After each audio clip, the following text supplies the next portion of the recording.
On this episode of China Unscripted, we sit down with a hacker who discovered how the Chinese Communist Party is tracking millions of Chinese citizens, including their text messages and GPS locations, and then sending that to local police stations.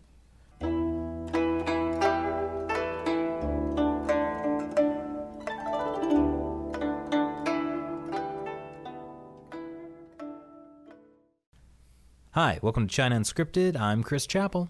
I'm Shelley Zhang. And I'm Matt Gnezda. You know, in the future, everyone will want to be anonymous for 15 minutes. Isn't that true, you guys? I feel like you got that from somewhere. No, I didn't. I made it up right now. I think you just told me before the podcast that you got that from some anonymous graffiti. That person just wanted to be anonymous for 15 strokes of graffiti. No, that doesn't work. No, but I want to be famous, so that's why I'm taking it as my own, Shelley. Got it. Anyways, joining us now is Victor Gevers, a researcher for the GDI Foundation, and I guess what you'd call an ethical hacker. He recently discovered not one, but two massive open databases in China. One was called Sensenet, which has a disturbing amount of personal information about 2.5 million Uighur Muslims in Xinjiang. And the other was a database of 1.8 million women in China with a mysterious field called Breed Ready. Thanks for joining us today, Victor. Thank you. So tell us a little bit about yourself and the GDI Foundation. So I'm an ethical hacker. I've been exploring the internet and machines online for about almost 20 years. The GDI Foundation is a non-profit organization existing of 35 volunteers at this moment. We operate globally. And what we do is actually we look for trouble. The internet is full with vulnerable devices, data leaks, and we have eyes on them. There are about 33.5 million issues, red dots on our map, and every time when a new red dot appears, we're going to take a look and we're going to investigate what's going on. And after we have investigated what it is, we're going to try to find the owner. And if we found the owner, then we'll send them an email, like a responsible disclosure, explaining this is your system, this is the issue with it, and this is how you have to fix it. And if you need more help from us, then please reach out to us. And that's actually what we've been doing for the last 3 years, more intensively. So an ethical hacker, you're basically like Keanu Reeves, is what you're saying then? No. No? No, I'm not I'm way not that cool. So, no. Well, that is a high bar. Yeah, that's a very high bar. No, ethical hackers, we say ethical because if we say hacker, then people are going, oh my God, are you going to steal my credit card or are you going to send me a phishing email? The word ethical, we have to prove in front so people understand, oh, they're the nice guys. Okay. But actually, we can bring cookies. So. Oh, cookies. Wait, are the bad kind of cookies that like get into my information and stuff when I go on to like Gawker or whatever? Exactly. Well, those are the things we're trying to point out. Oh. So when we see a website that, for example, helps you find on which political party you want to vote, and we see that there are tracking cookies on that website, then we reach out to the organization. Hey, maybe this is not a good idea. The privacy of these people when they're getting their how do you say that? When the website suggests which party to vote, then you want those cookies to be transferred to Google because Google knows everything.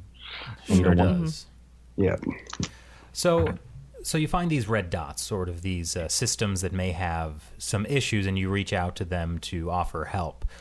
But sometimes you notice that these red dots maybe have other issues, that maybe the people behind them aren't so benevolent, right? That is an issue that we found out. So I think Sensenet was actually the first case for us where we say, hey, but wait a minute. It happened like this. We went into the database, we saw some fields, and normally when you go into a database that runs a system, there's always like a user table. In the user table, there are the people that can log in and can operate the device, like a website. And most of the time, the first or the second user are always the admin users, right? So someone has to be on top of that, controlling that. Mm-hmm. The problem was with this database, there was no operator table. So what we had to do, we had to go into the next part, of the database, which was showing like checkpoints and GPS locations and cameras and all kind of other stuff. That was like, okay, looks like a very important system. Let's see if we can find the owner. And in the second database field, there was the name Sensenet. So we never heard of that. So I start Googling. Okay, this is a security company that builds facial recognition security systems in China. They use all the state-of-the-art equipment. So I was like, okay, this is interesting, because if this is really a system for keeping things secure, then why is it on the internet? And why is it so open? Did these people didn't read the manual, or have they no clue what they're doing? So the first tweet was like, okay, now we report it to the owners. We wait, 12 hours, and then we share it with the world from, listen, if you're going to run a security system, maybe you don't want to put it on the internet like this. And well, just interrupt you real quick for our viewers who are not super tech savvy. When you say an open database, what does that mean? So an open database is a system where you can connect to from the internet without any form of authentication. Mm-hmm. And the database that was open is known as MongoDB, which is a very famous open source database system. And when you install it, then when you have finished the installation, the operator screen says, please put a password on it and please do not put it on the internet. Well, both were done in the case of Sensenet. And the most horrible part was actually people did not only have read access to the database, they also had administrative access. That means that you can change, so you can, create, read, update, and delete records. So you can remotely manipulate a security system. So anybody who could access it and knew what they were doing could do this. Yeah. So what we always do when we show journalists a data leak, because they approach us, hey, you found a data leak, can you explain us? It's like, no, let's install the software that you need, which is also open source, and we guide you through it. And if we can teach a journalist in 5 minutes how to do a source like that, that makes it clear how easy it is. So that's why it is not even called hacking. It's just entering a system that is open. The door is wide open. Yes, and that's the main point. Yeah, I think that's the most remarkable thing about this data leak. Okay. So we thought, okay, this must be like an error. This is something very rare. This normally never happens. And then we start noticing that more databases in China suddenly appear online. So we start exploring more and more these databases. Well, hold on. Before we talk about the other databases, in your story you said you contacted Sensenets about, like, hey, this database is open, this probably shouldn't be. You waited 12 hours. So what was in this database that was so, you said it raised concerns? Yes, it raised concerns. Let me get my files with that. So what we found in the database was a few fields that triggered us. It was like face search alarm, which was a function that you could address a face to. So when someone passes a camera or a mobile checkpoint where the camera would register that person, it will go set off an alarm. And the other problem was like the persons that were passing through those checkpoints, they were allowed to go in a certain area. And it would actually follow everyone. So everyone in the Xinjiang province was being tracked. And I mean everyone that went in that province. There was no exception. Even the security staff who were labeled security were registered. So this means that this system is being used for keeping a specific area very secure and very monitored. It's a mass surveillance system. Yes, it's actually what it is. Yes. Yeah. Which is especially worrying in the Xinjiang region when they have concentration camps with at least 1 million Uighur Muslims exactly. there. Yeah. Is there anything else we should know about what you discovered with Sensenets or? Well, I guess let me phrase. Yeah. All right. Go ahead. So what happened is after this thing hit the news, we got a lot of questions like from, can you please tell us if our family members are still in there? Mm-hmm. And then that is the most depressing part, is that we do report an issue when something is broken, and then later we find out, oh, this was not, this was more sinister that we thought. Next time, should we next time just delete the entire database? Because we did get remarks from why did you not destroy it if you had full admin access? So yeah, well, that will not help those people. And there's also when when the fire brigade comes to put out the fire in your house, and they walk out and they see an envelope on the floor from hey, that person lives here, that's the person we don't like, let's burn the house again. That will not work very well in the future. It's not a long-term solution to the problem. Exactly. So the problem you're looking at, okay. Yeah. The problem, we have a mission statement that says that we operate neutral. So I think the Sensenet case for us was the first time from, okay, we're neutral, but we're not going to let this go by quietly. We have to share this. Also for us, for learning, okay, what we do if we find databases like this, because to give a little bit of an idea, in 2018 we have reported over 600,000 issues, of which like more than 500,000 were solved. If you operate in that speed of fixing things on the internet, maybe you're going to miss things. So that was actually for us an eye-opener, and more or less, okay, based on the responses that we get from people that are directly or indirectly affected by what Sensenet does, we need to think about how we're going to handle this in the future. So that also slowed us down a lot, because now we have to take extra care when we report things, that we are doing the right thing. I mean, that makes sense because, we're entering a period where we're going to have 5G. There's going to be incredible amounts of data about everyone out there. Exactly. Yeah. Shelley. So did you know what was happening in Xinjiang before you guys stumbled upon the Sensenet database? No.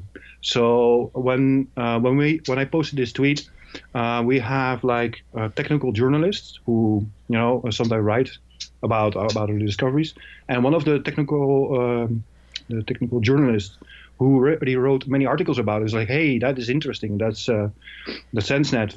I think they build systems for that. And he asked me, can you pass me some GPS locations? And so I say, okay, well, this is the database. It's not closed yet. So yeah, I can feed you some, like 10,000 GPS locations. And within 5 minutes, he came back to me and he says, well, Victor, I think you need to follow up on this, because this is not good. You did a good thing reporting it, but you did a bad thing by reporting it. So that's sounds a bit contradictory, but yeah. So I was like, okay, well, we reported anyway to the company, so they're going to fix it.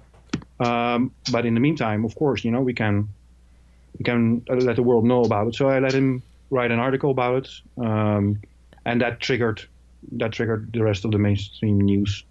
It went very quickly after that.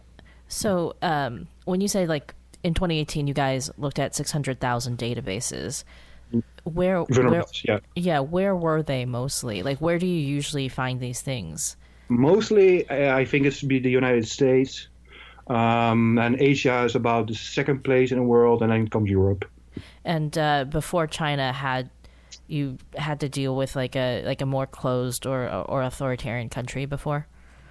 Yeah, absolutely. And most of the time you get good responses. So every country has their own Gov cert, and the Gov cert is the cert every country assigns for when there's a computer crisis or another crisis.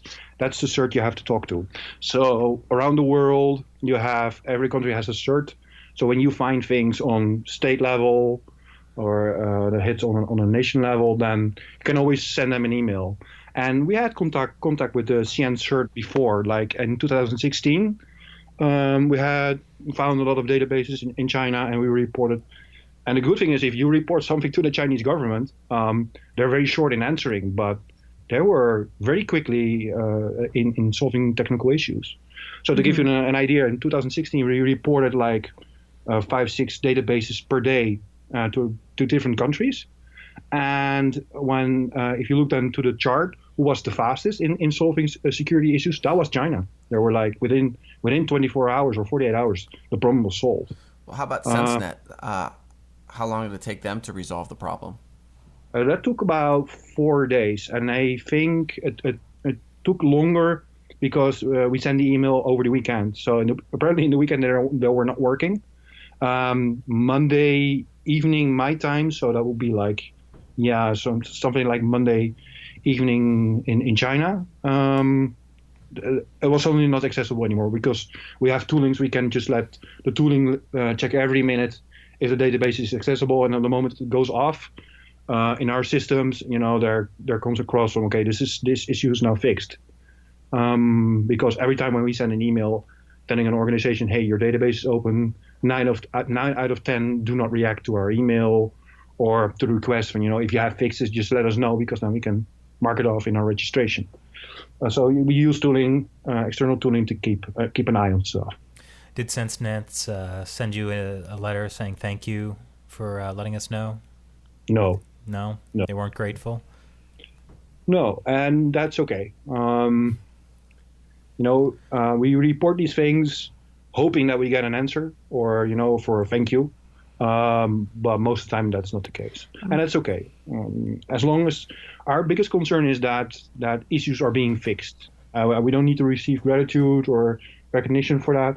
Our biggest concern is that there's a database with many people in there.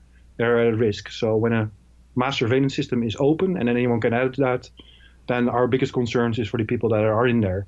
Because if people can mess with these systems, that can go very wrong. Well, in case of the Uyghurs in Xinjiang, I think they're still very at risk, maybe just of different things.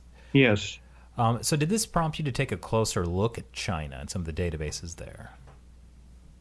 Yeah, that's a good question. For some reason, we were like, okay, this was a one-time incident. Let's not focus on China anymore.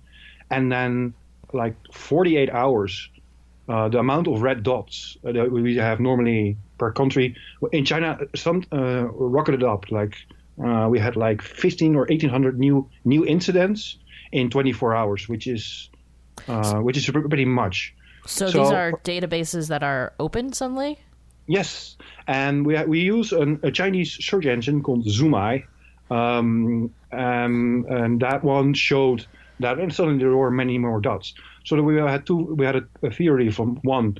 There's just a technical failure in the Great Firewall, because that's possible, because humans make mistakes, or people know that we are looking for these open databases because we're doing this already for years, and they want to be found. So. Yeah, for us, that is okay. And these databases were not small databases in size or had names like, there was not like a supermarket or a pizza delivery service that was on, but these all had names and database names that would trigger alert from, hey, this is something that we need to take a look at. Do you have any sense of why somebody would want these databases out in the open? Well, if you cannot ask for help, maybe that this is could be that it is like, hey, look at this, look at what's going on. On the other hand, we see so many open databases appear every day, even with small companies, but even with big organizations, where you ask, how is this possible? How is this possible that this is open? How can this company make mistakes?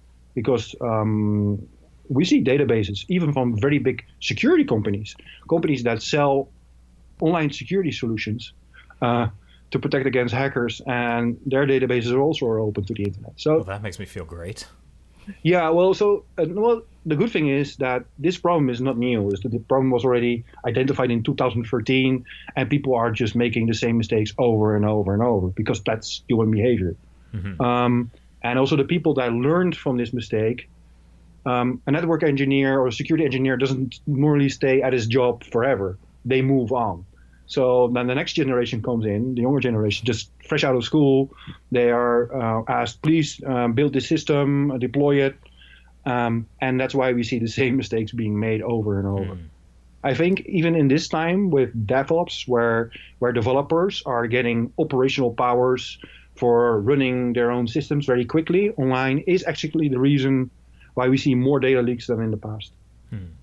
But do you think this sudden increase in the number of red dots in China in that 48-hour period, that was unique?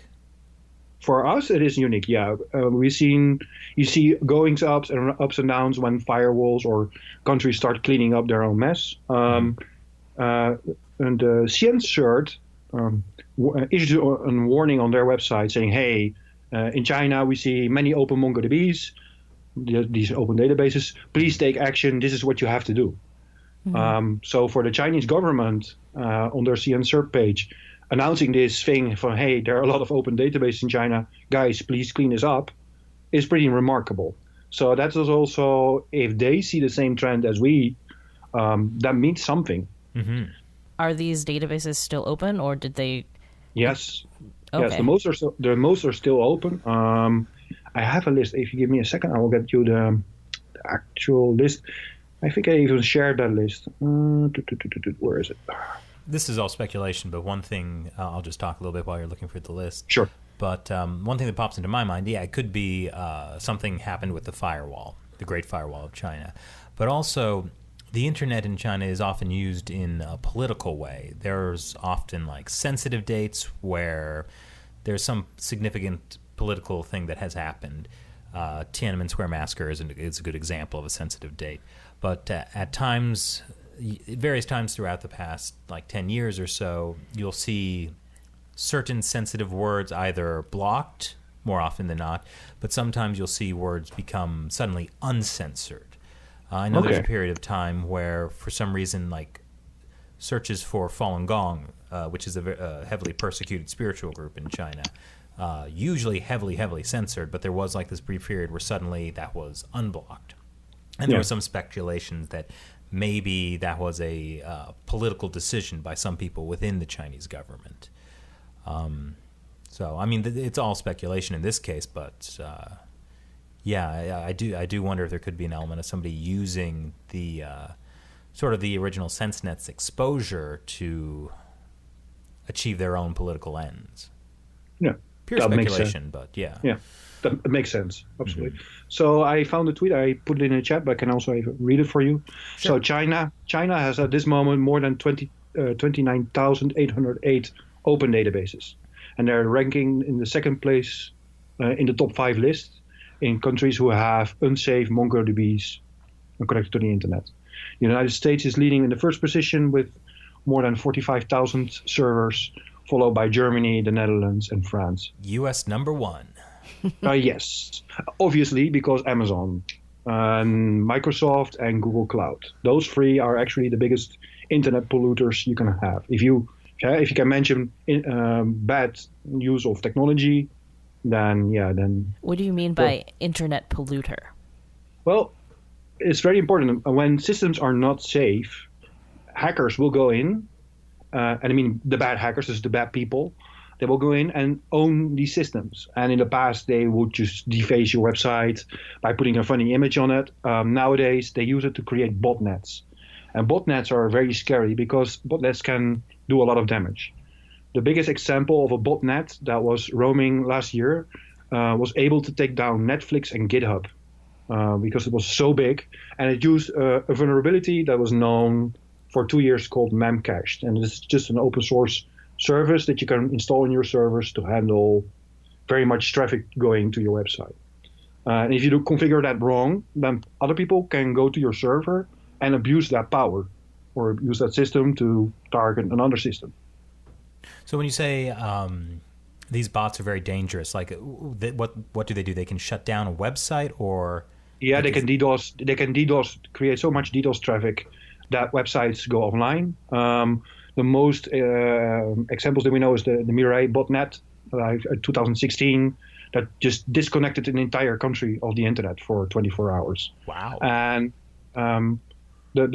if someone is powerful enough to shut down or quiet Facebook and Netflix and GitHub, these are not small parties. These parties are always present on the internet. So when they're not reachable anymore, that's a bad sign. Especially when those powerful DDoS services are going to target banks or supply chains for hospitals or supermarkets. DDoS attacks are actually the biggest threat now on the internet. So that's the reason why we put so much effort in trying to clean up those 3 million red dots, because they can at some point be abused for something that is super destructive. And we want the internet to stay working, because we need to. This is our only communication tool that we have left that we can trust. So when these bots, like say it takes down Netflix, is my own personal data at risk if I'm like signed up on Netflix or if I use it? No, it's not. It's not that your data is at risk. The problem is that the moment you cannot reach Netflix anymore, you probably will go to another provider to have your entertainment. You will go to YouTube.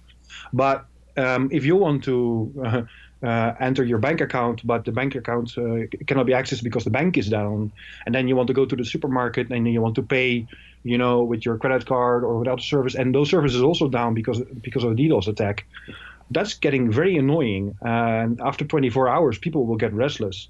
And we have seen, of course, scenarios where people cannot access their money or their online services. And in the end, they cannot get, food and water. So that is a very big threat.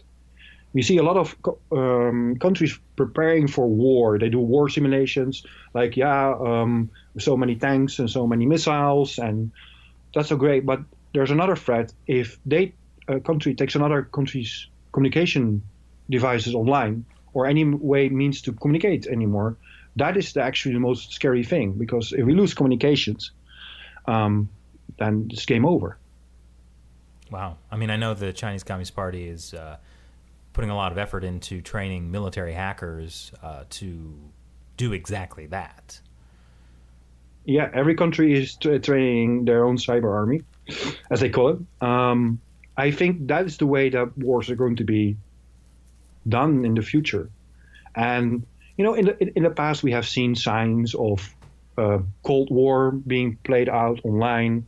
When these databases are open, the most beautiful part is that we see other people going into these databases and just take all the information out and then quietly leaving it. So spying on each other and copying each other's intellectual property, anything to get a foothold. We see that happening everywhere, and we see that everyone is doing it. The most worrying part is that we're trying to show is that if we don't clean up this mess, this is going to bite us in the ass if we don't do nothing. We need to make the internet a more secure place. We need to we have to take off the rotten fruit from the tree before it becomes a problem, before the insects come and you cannot use the tree anymore. So this is for us the most important thing to do. Also to have our communication networks to be able to communicate with each other. Well, so let's get back to China for a moment, because obviously very recently to celebrate International Women's Day, you uncovered another very large open database of 1.8 million women. Yeah. Tell us a bit about that and how you found this thing. Well, first, tell us what it is, what you found. So we found a database like any other, and it looked like a dating website, even a database of a dating website. But it was found by one of our younger volunteers, and he says, "Oh, this is China. Victor, you take care of it." So you became the China guy. Yeah, because we have now a simple rule: everything China goes past me, because I want to make sure before we report something, we did a proper job in identifying what it is. Mm-hmm. So that's one of the things that changed. This changed after Sensenet in how we do things. Mm-hmm. So when we were looking at the database, I saw the first fields, and I was like, okay, some basic information like the birthday and the people names, or the name. That's the name that you get from your family or your family name. And then I saw identification card, which looked like indeed the number of a Chinese passport number or ID card number. And going on down, the age, the sex, if they had a profile, a social media profile, and some of them had Facebook profiles, and most of them were only a path to a photo, so not pointing directly to a service, but apparently the photo was somewhere stored on the server. If they were politically active, what kind of education they had, and then all the way down from geographic location, longitude, latitude, which province, the city, the area, the city code, the city name, all the way down to the last field. And the last field is like it's like a Boolean field, true or false, 0 or 1, and that was labeled breed ready. So we were like, okay, wait a minute, breed ready. What does that mean? Mm-hmm. So we've seen a lot of databases, especially also now in China. So sometimes you see that they mix up names. Sometimes they say identification card number. One time they say ID number. And sometimes they even say certification number, which means all has the same meaning. So we're like, okay, maybe, the developer made a mistake.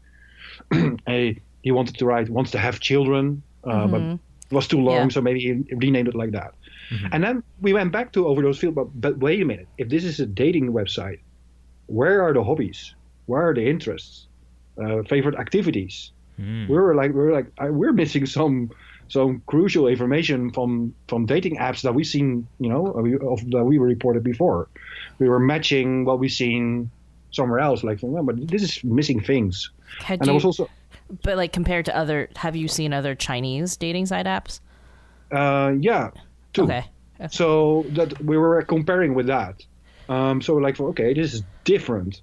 And also another field that meant has video, which was a 0 or a 1, true or false, which was not so remarkable because most dating sites now you can upload a clip and then to make it more easier to make the selection by. But there were some other fields also like installation. And I'm like, okay, installation, what does that mean? And that described like a geographic location, like a building, or a location on the building, like the roof or the window or the door. So that made it very confusing. Like, okay, this looks more like a surveillance database or something. And then we start querying the data. Like, okay, we're not going to download the entire data set because that's not okay to do. But because it's a database, we can run some queries. So the first query that I kicked off was like, okay, give me the average time, the average age of the people on the thing, and it returned like, okay, 32. Okay, the average age of the people in the database is 32. Okay, well, I see another field. How many people are breed ready? No, and then it returned a result set.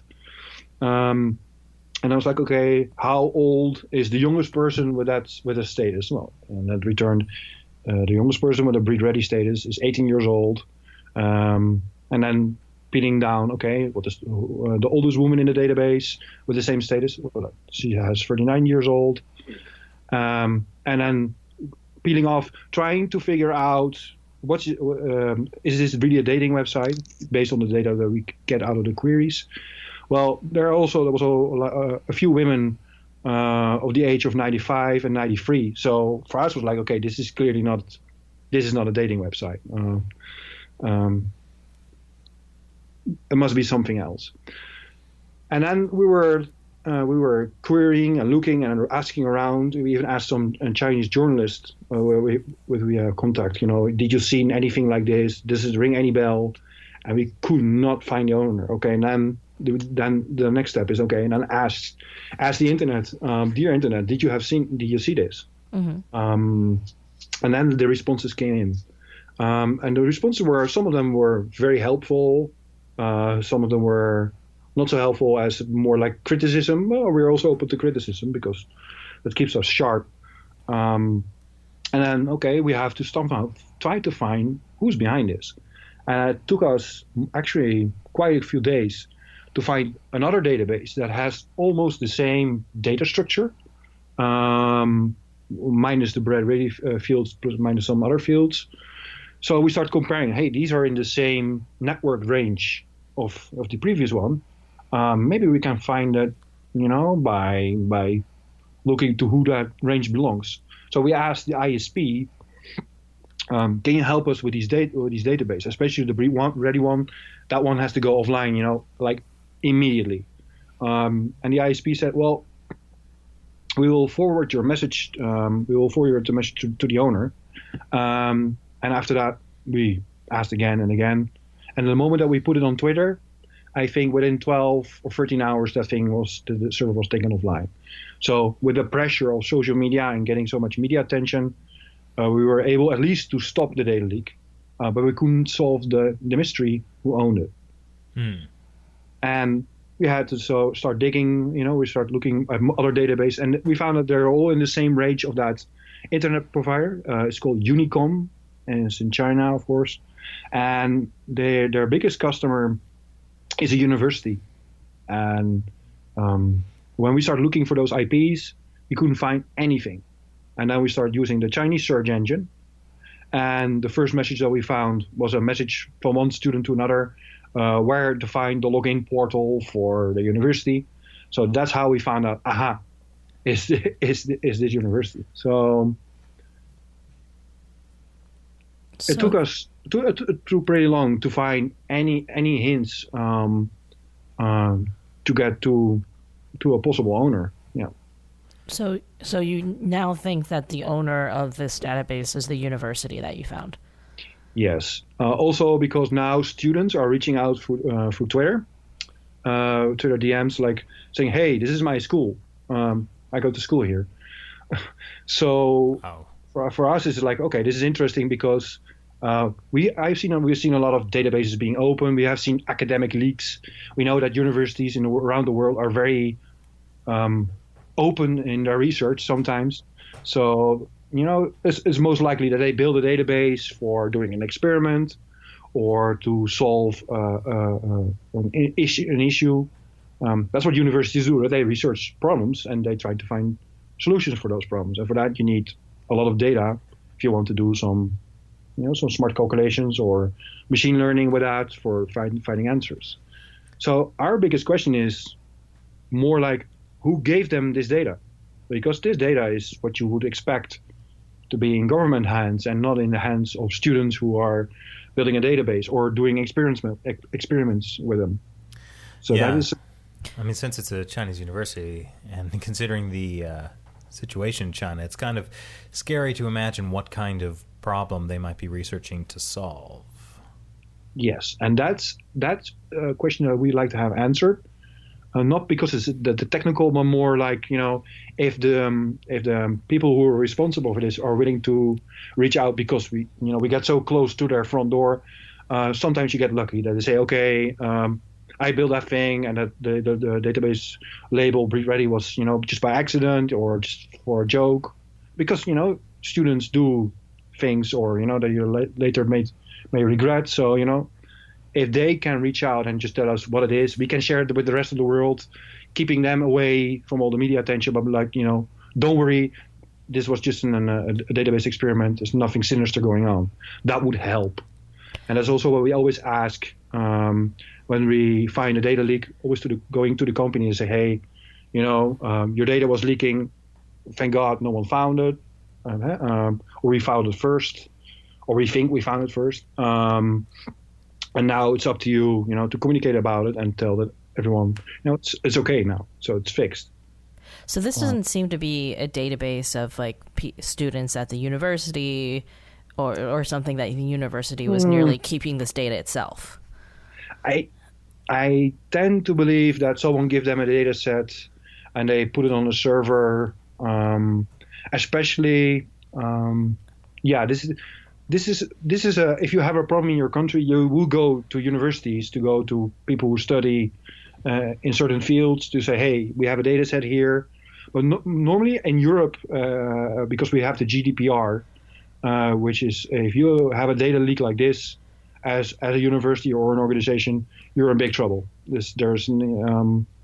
So in Europe, at least, we would anonymize the data. But this data was complete with records where people live, or where they work, where they go. Were there names? Yeah. ID numbers, you said? Yeah. Yes. This is actually the most complete data set I've seen from people online. So, yeah. And especially because if there's a shortage, then there's also opportunity, the chance to if these databases are open, that people will start using this data for other things. And the most interesting feedback that we got from people was like, okay, maybe this is a database with fake profiles, because in the past we've seen, of course, dating websites creating fake profiles just to lure men in, to have them pay to talk to robots. The Ashley Medicine database 3 years ago was a very good example of that. And there's some Chinese young men that were complaining, I pay to certain sites so I can see girls play computer games. And the only way that I can be subscribed to the channel is if I keep paying for it. And my parents are going to this park almost every day to look for me if they can find me a bride. So there is an issue there. Our biggest concern is, this is also the reason why we put so much noise around it. From this data leak needs to go offline, like quick. Mm-hmm. As also with Sensenet, it's a different thing, but the importance and the danger of abuse is so big. This thing needs to go offline like now. So that process of making noise around it, getting a much attention that it needs, was a new experience for us, because we also have to learn how to deal with critics. Because this one gave us a lot of critics. If you see the people that were on Twitter talking to us, and some of them were very, very direct. What were they saying? I have to find out, but one of the guys, let me get his tweet. This guy, he's from Switzerland, and he's a scientist working at a university. His name is Otto, and his dialogue started not pretty aggressive. Let me quote it. Let me see if I can find his tweets. Well, while you're looking for that, go ahead. I'll just give a little bit of important background for anyone listening. Just part of the reason why people are so freaked out by this breed-ready database is, for decades China had the one-child policy, which basically resulted in China having 30 million more men than there are women. So the population is aging, there's declining birth rates for a variety of reasons. But essentially because there's such a disproportionate amount of men, this has resulted in horrible sex trafficking and just a variety of ways people are trying to deal with this issue of Chinese Communist Party top-down management. So there is a concern of what problem is this university trying to solve, and how connected is the government with this? I mean, that's kind of speculation, though. It is speculation, but I think that is the context for why the words breed ready make people probably nervous. Throw up red flags, or maybe you can translate it as fertility, are these women fertile, which sounds maybe less aggressive than breed ready, but so just to be clear, it's not this is definitely the government getting ready to breed women. Yes. But this is the context in which this is all happening. And really, the Communist Party has done so many crazy, mind-bogglingly horrible things. It wouldn't be too surprising. Well, I don't think we're there yet. We're not there yet. Are we? No, I don't think so. Massive forced organ harvesting of prisoners of conscience. No, I think it's... I know people are kind of concerned. I know I've seen some China watchers be concerned that this is the direction it's going to go in, but there's no proof that it's happening right now. Yeah, you have seen a change in propaganda, basically from going to encouraging women to have abortions to encouraging them to have children. Definitely, and get married, but that's been going on more and more. The marriage thing has been going on more and more for the last 10 years or so, but the encouraging have more kids is a little bit more recent. But yeah, right now it's still kind of in the propaganda phase. So I just don't want anybody to be typing angry Twitter messages about how China Uncensored is saying that the Chinese Communist Party is breeding women. That's not what this is. No, No. So the biggest, most direct comment was like from people that say you don't need to be a China expert to come with a plausible explanation what's going on in this database that you found. You find databases like these everywhere. Well, not with that field, and it's all in your guys' total sick fantasy, just finding causes for this database, while it's just only a leaked database or a broken dating app. So this is very interesting because normally if someone comes to us and say, hey, with criticism or direct attack, we try to, say, listen, we are open to any discussion. If you have insights, please share them with us because we're also learning. We're not the China experts. We are experts in data leaks, but we're absolutely not China experts. So if you have an insight, please share with us because I like to learn what's going on, especially in a country where we're now trying to get things fixed on a technical base. Because we're not politically driven, we just want things off the internet. And if China is the second biggest place in the world where there are data leaks and open and vulnerable systems that anyone can access without many effort, for us that's the reason to put so much effort into it. Have you personally or the GDI Foundation faced any blowback from China or from anyone because of these two big database exposures you found? No, actually not. Sometimes I make jokes from, can I still go to the Chinese takeaway to take an order? Or should I use a proxy? But no. No, I think, and to be honest, I find the responses that we get are very good, even from the people that don't agree with us. Some people react very angry, but when you just go into a dialogue and explain what you do and why you do it, then some people are willing to say, okay, I understand. Thank you for explanation.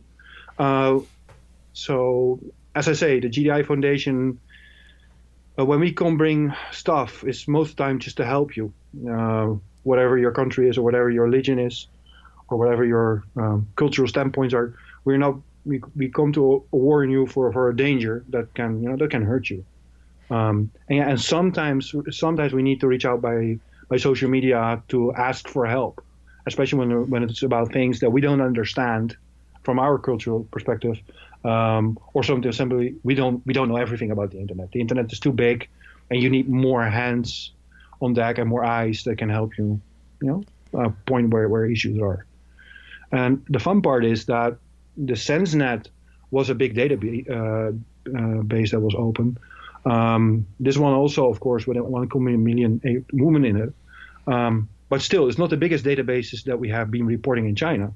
The biggest ones were the social messengers databases that were open.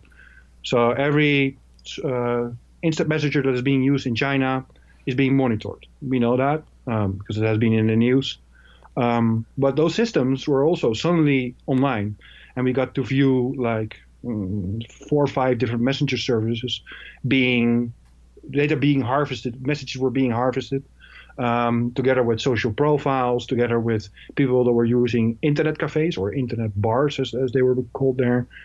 So we see an uptick in open databases that go online, but also a unique insight about what is being monitored. And we're trying to figure out who owns these systems, who operates them, and that takes a lot of time. So every time when we find new open databases, we try to be as careful as possible. But most of the time when it comes to China, we have no idea what we're dealing with.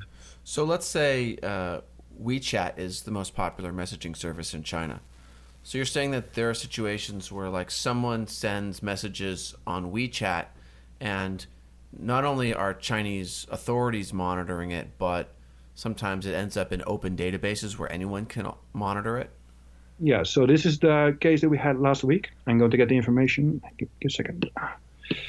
Where are you? This is weird. Maybe you've been hacked. No. I just drowned him. I solely rely on email and Twitter, so I have to dig through my own tweets for what did I say there? You should keep everything in an open database. That's a good idea. Well, the fun part is we run the same database technology. Okay, there was a tweet from 2 of March, and my request was, I will share you the tweet, it makes it more easier. So So on 2 of March, we did an SOS to the internet like, help. Anyone in China can help us identify these messaging services. And it was IMSG, QG, QQ Mesh, WWW Messenger, WX Messenger, and YY Messenger. Because all of these messengers we don't have. At least I never heard of them. And I needed help report it.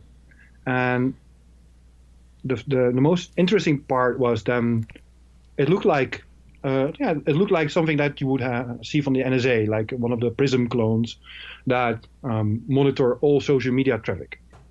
And then we started exploring, and then we found out that this is a social media surveillance platform that was retrieving messages / also private messages from 6 social platforms, and of these platforms were extracted the name, ID numbers, ID photos, GPS location, network information, and all the conversations and file transfers that were done.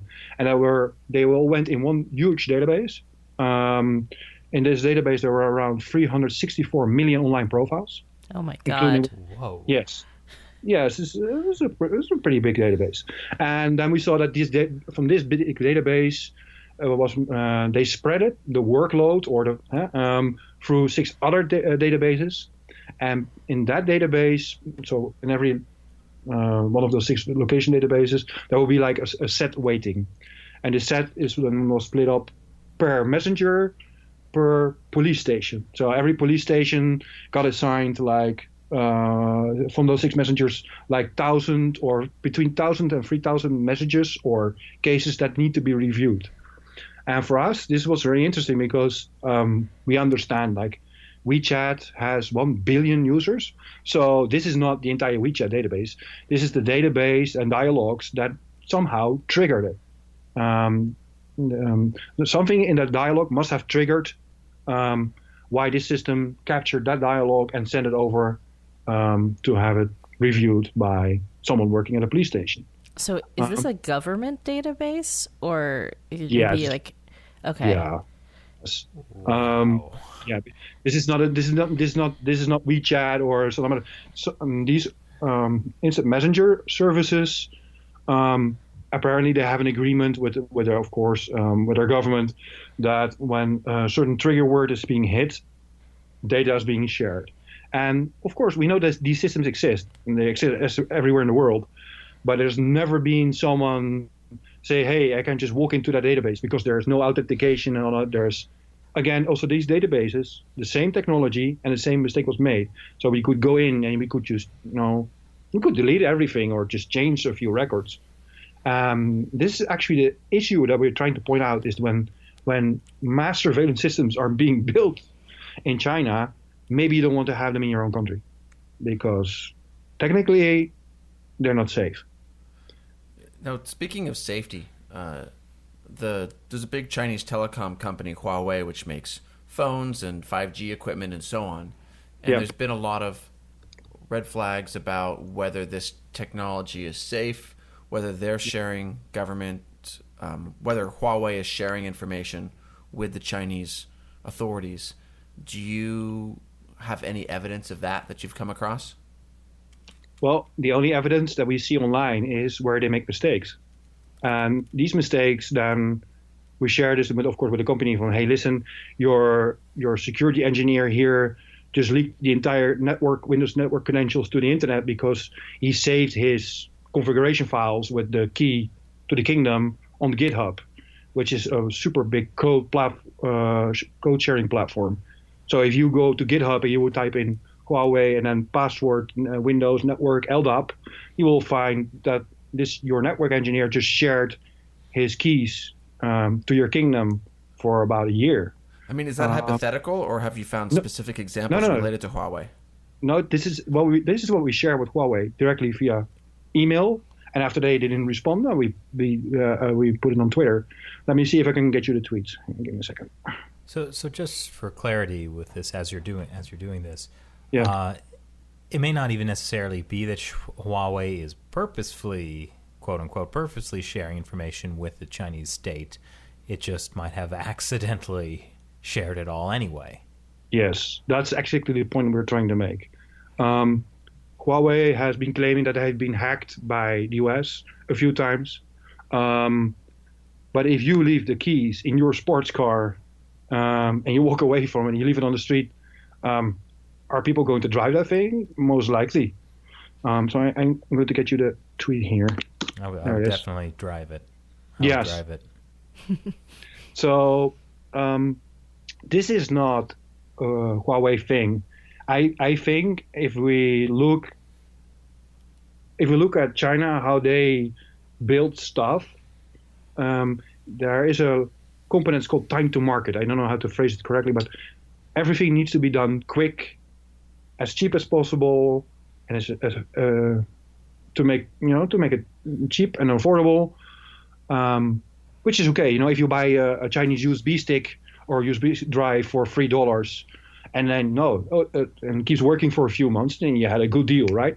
But if you buy surveillance equipment or equipment that runs your nation's communication network, for example, you would expect to be of a higher quality because that's what you pay for.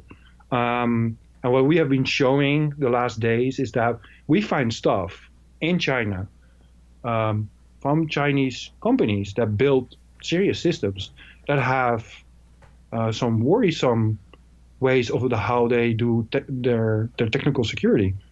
Well, this is horrifying because not only is China building these smart cities inside of China, we've seen the databases around the world. You've seen the smart city databases online?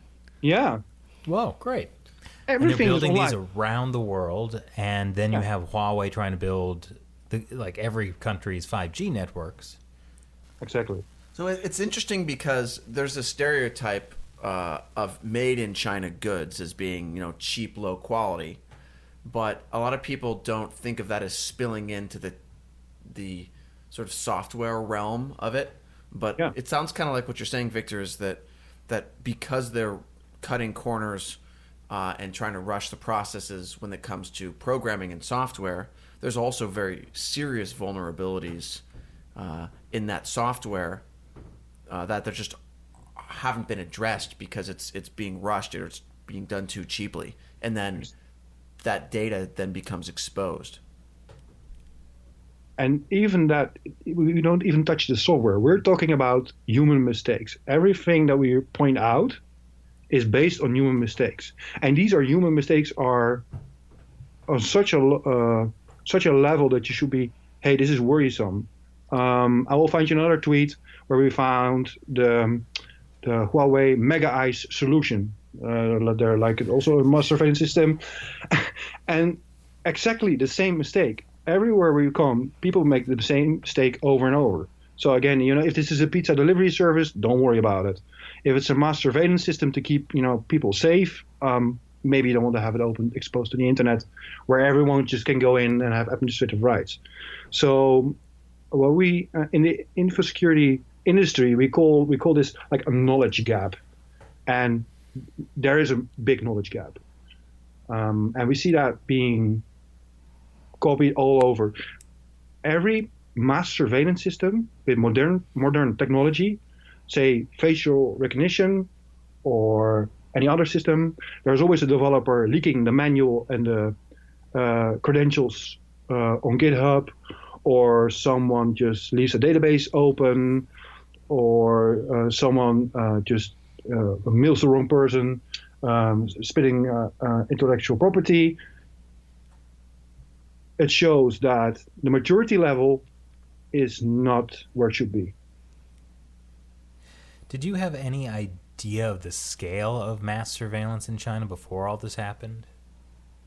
To be honest, no. I know because my day job, I'm an innovation manager. So for me, technology like facial recognition and machine learning is, that makes my heart pump. That makes me happy. I love technology, and I love technology being helpful to humans. And when I see technology being used in a way that we all agree on, hey, this is not what it's supposed to be used for, that makes me angry. And A good example is the Sensenet case again, where we see if you went to the Sensenet website, you saw the technical partners who were cooperating with this company, and one of them was Microsoft. So I was like, okay, Microsoft is... Yes, yeah.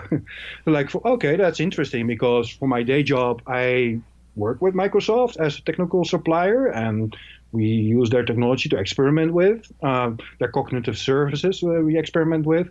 So to solve our problems in our country, to see if we can find, practical solutions for things to make the world better. And here I see the biggest software developer and leader in online services participating with this company. That's interesting. So, and then we start digging into that. I'm going, for every part I have, like, I've shared in the last days things about it, so I'm going to get that tweet also, so you can read along. And then I call out these companies from, hey, listen, you are working together with this company, you know what they're using the technology for. And the moment that Sensenet got in the news, suddenly things were disappearing offline. The official response from Microsoft is, yes, we called Sensenet and asked if they could remove the logo because we're not cooperating with them. And any other evidence that we work together is not true or not correct. So at this moment, I have contact with Microsoft if you can see what happened. Did a developer just get an access key or a free code to experiment with their technology, or did the company indeed receive help from Microsoft? Because that is something. The president of Microsoft wrote an article in 2018 about if you should use FaceTime recognition for safety and what are the risks of that. And then Microsoft logo appearing on their website, that's a little bit contradictory. So we're still in the process of figuring that out. But yeah, we do share this on Twitter on purpose, so journalists will find it and will start asking questions. Because for us, we keep it on a technical level, but the ethical discussion around using this technology is, of course, needs to be done by people who know how it works and are also well connected to have companies explain what they're doing, why they're cooperating with us. Let me get quickly the tweet about that as well. So that's the screenshot of the website as it was, and the company known as Microsoft has been a precious partner and turned a blind eye to the technical malpractices of the engineers of Sensenet. We have showed that they were running pirated versions on Windows Server, and we found an API key that belonged to an Azure cognitive service for facial recognition.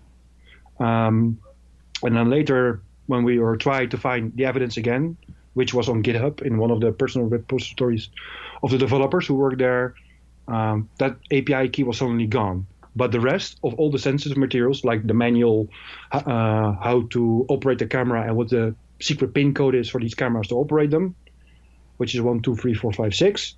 Wait, sorry, that's the password, 1, 2, 3, 4, 5, 6? Yes. How did they know my password? Exactly. It's the things on Spaceballs, right? Yeah. That's the same passport I have on my luggage. And going from there, we're looking for evidence. What happened to that one piece of evidence? Why is everything still there, but that thing disappeared? So that's the part we're now investigating together with Microsoft. If Microsoft indeed sold it to the company, or just a developer pulled his own credit card or got some free credits and requests for that thing. So to see if the facial recognition technology was better than from themselves or from Microsoft. Still, there are other companies still listed on that website. We know that the developers moved on because they took the system that was online, they took it offline, and they start building a new system with new technology. And why we do know that? Because they start pushing the code of their new system back to GitHub publicly. So we now know that their face device management system, of which we have screenshots, the password for that already leaked out to the internet. So it's oh my God. It's like an endless circle of. I see. They've learned a lot. Yes, yes. So this is also not very hopeful for the future. No. Well, one thing I want to ask, like earlier, you briefly mentioned the NSA. Yes. And so this is an issue. Like anytime the U.S. government, or really any even private individuals, like criticize the Chinese Communist Party for any kind of system of mass surveillance, they always bring out NSA, Snowden.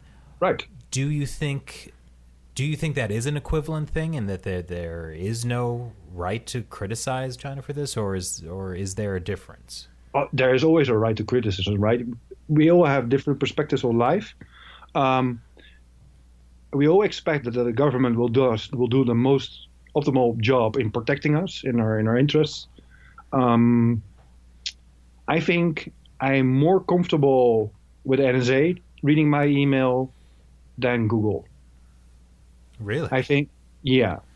For me, when people start digging into my data to make sure that I'm not a threat, I prefer it's people that know what they're doing than some commercial marketing company that also does technology. So the discussion that we had in the Netherlands is about, this breed-ready database with women, it is horrible. It should not exist. And I say, did you ever download your own data set from Google? Did you ever notice or know how much Google knows about you? Probably Google knows more about my family than I know about them. And that's the reference. So coming back to what intelligence agents are doing, yeah, if they really need to look into my emails and to my Facebook DM messages, go ahead. And there's nothing there that I should be worried about. Do I want my privacy? Yes, of course I want my privacy. But for us, what I do during the day and the emails that I send, whatever. If governments need to check if I'm not a risk, fine, that's fine by me. So the short answer is, yeah, intelligence agencies need to do what they have to do. The point is what you're going to do with that information, how you act up into it. If you use it for censorship, I would say, no, that's not the way to go. If it's, for keeping your country safe, for preventing terrorism attacks or other nasty things that you don't want, sure, do whatever you need to do. Are you and the GDI Foundation going to continue to look into these Chinese databases?